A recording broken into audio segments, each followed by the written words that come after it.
selamat datang di podcast Ngobrol Ekonomi Santai.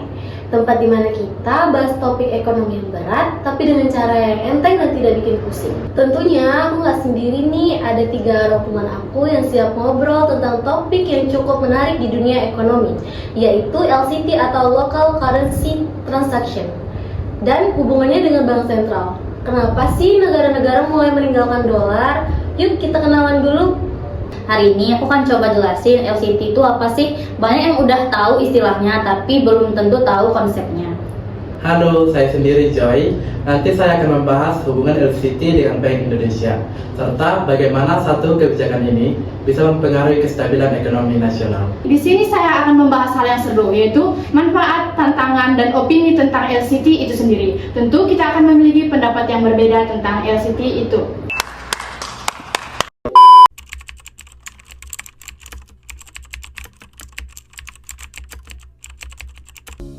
Hai sobat, tahukah kamu kalau dulu tiap kita mau melakukan transaksi perdagangan dengan negara lain, misalnya ke Malaysia atau Thailand, kita harus menukar terlebih dahulu mata uang rupiah kita ke mata uang dolar USD, baru kemudian kita tukarkan ke mata uang negaranya masing-masing. Begitupun sebaliknya, jika negara lain mau melakukan transaksi dengan Indonesia, mereka harus menukarkan mata uangnya ke dolar USD terlebih dahulu, yang nantinya akan ditukarkan kembali ke rupiah. Nah, karena banyak negara yang butuh menukarkan mata uangnya ke dolar untuk dapat melakukan hubungan perdagangan ataupun bisnis dengan negara lain, maka kebutuhan atau permintaan akan mata uang dolar USD tentunya akan semakin meningkat, bukan? Yap, teori supply and demand. Sebagai otoritas moneter dan bagian dari KSSK, Bank Indonesia mengambil langkah strategis untuk mengurangi permintaan terhadap mata uang dolar USD, salah satunya mendorong penyelesaian transaksi keuangan antar negara dengan menggunakan LCS alias Local Currency Settlement. Istilah gampangnya, LCS merupakan penyelesaian transaksi antar dua negara yang dilakukan dalam wilayah salah satu negara dengan menggunakan mata uang negara tersebut. Keren kan? Adapun jenis transaksi yang termasuk dalam LCS seperti kegiatan perdagangan barang dan jasa, transaksi pendapatan primer, transaksi pendapatan sekunder termasuk remitansi, dan investasi langsung. Oke, contohnya ya, misalnya pengusaha A di Indonesia mau impor kayu dari pengusaha B yang ada di Thailand. Nah, pengusaha A bisa tuh menggunakan mata uang rupiah atau Thai Baht sebagai alat transaksi pembayaran ke pengusaha B melalui bank yang sudah ditunjuk sebagai Appointed Cross Currency Dealer atau ACCD oleh Bank Indonesia sebagai otoritas moneter kita dan bank sentral negara yang sudah menjadi mitra LCS. Tentunya nggak sembarang bank yang bisa menjadi bank ACCD, karena bank yang ditunjuk harus memenuhi syarat dan memiliki kemampuan untuk memfasilitasi transaksi antara rupiah dan mata uang negara mitra. Dengan adanya LCS, tentunya semakin mempermudah hubungan transaksi bilateral antar pelaku usaha dari negara mitra, karena biaya transaksi menjadi lebih rendah melalui settlement perdagangan yang lebih efisien dan juga kesediaan likuiditas yang terjamin sehingga dapat mengurangi risiko volatilitas nilai tukar. Sejauh ini negara yang telah bermitra dengan Indonesia dalam kerjasama LCS adalah Malaysia, Thailand, dan Jepang. Sobat masih bingung? Oke, begini. Pada dasarnya, LCS ini sebenarnya bertujuan untuk mendorong penyelesaian transaksi dengan menggunakan mata uang lokal sebagai upaya menjaga stabilitas ekonomi dan keuangan sekaligus mendorong pendalaman pasar keuangan.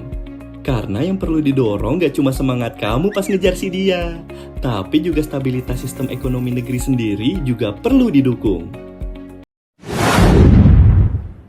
Wah, jadi lengkap ya, ada tim teori, tim kebijakan, dan tim opini. Oke, langsung aja kita mulai. Topik pertama yaitu apa sih sebenarnya LCT?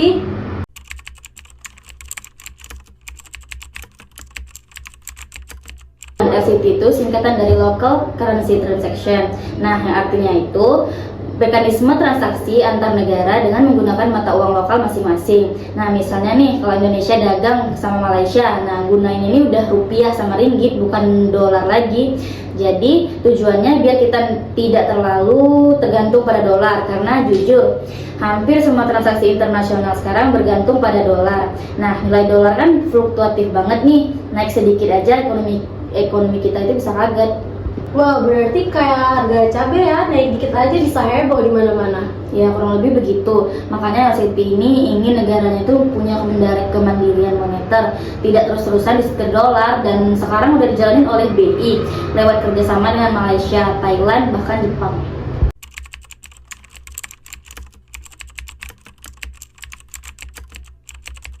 Nah, jadi tadi Intan udah menjelaskan nih dasar LCT.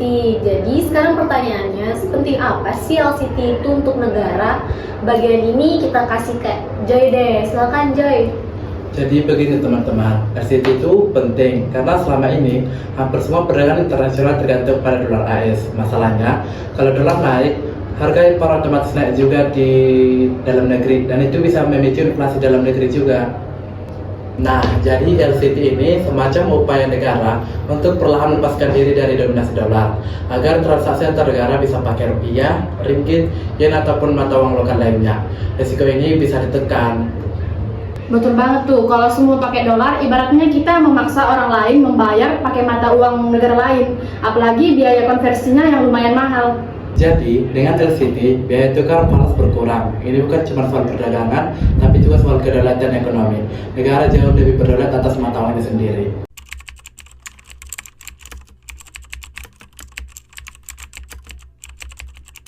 Nah, sekarang kita masuk ke bagian paling penting, yaitu peran Bank Indonesia dalam LCT. Kita kasih ke Joy deh, silakan Joy. Jadi begini teman-teman, Bank Indonesia itu mengatur jalannya LCT di Indonesia. Dengan tugas utama mereka itu ada terdiri dari 3. Yang pertama itu menjaga stabilitas nilai rupiah, dilanjut dengan memastikan sistem pembayaran aman dan lancar. Dan yang ketiga atau yang terakhir itu mendukung stabilitas sistem keuangan. Lewat LCT ini, BI bekerja sama dengan bank sentral negara lain supaya transaksi internasional itu bisa berjalan lancar pakai mata uang lokal kita sendiri. Misalnya, Bank Indonesia dengan Bank negara Malaysia, Bank Indonesia dengan Bank Thailand, sampai Bank Indonesia ke Bank Jepang. Oh, jadi BI bukan cuma untuk ngurus inflasi ya, tapi juga bikin rupiah go internasional. Betul, BI itu ibarat wasit sekaligus penjaga, memastikan rupiah tetap aman, tetapi membuat rupiah juga diterima di internasional.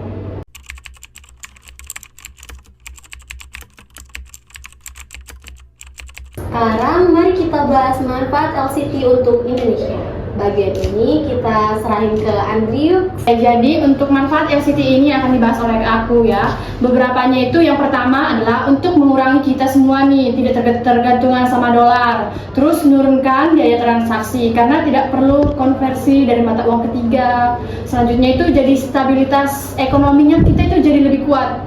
Terus untuk mendukung UMKM dan eksportir terkecil agar transaksi internasionalnya lagi lebih mudah. Oh, intinya LCT itu membuat kita lebih mandiri, aman, dan efisien ya.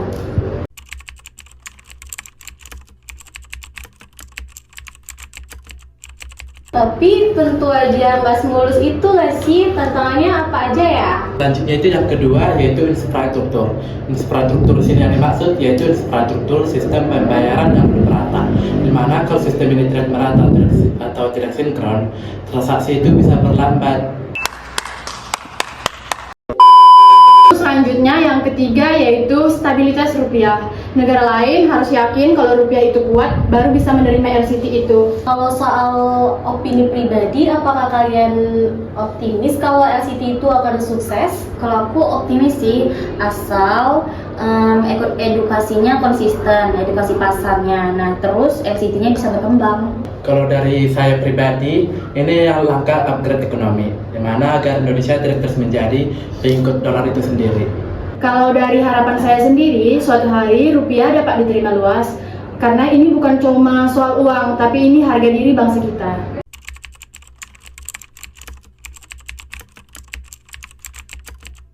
Nah, tadi kita udah bahas nih teori dan tantangan LCT. Tapi aku masih penasaran sih, udah ada nggak ya contohnya di negara yang benar-benar berhasil menjalankan transaksi pakai mata uang lokal? Betul, Bank Indonesia juga lagi memperluas kerjasama dengan negara lain kayak Jepang, Tiongkok, dan Korea Selatan. Jadi bukan cuma ASEAN aja. Wah, keren. Artinya LCT bukan cuma rencana di atas kertas, tapi udah mulai terasa ya dampaknya. Iya, salah satu dampak nyatanya itu seperti di sektor ekspor impor. Biaya konversi mata uang bisa turun sampai 1 hingga 2%. Kalau transaksi besar itu lumayan banget buat perusahaan. Selain itu, stabilitas kurs juga bisa lebih terjaga karena makin banyak transaksi pakai rupiah, permintaan terhadap rupiah di pasar global kan naik tuh. Ibaratnya, rupiah jadi lebih laku di luar negeri, dan kalau laku, otomatis nilainya pun akan jadi lebih kuat.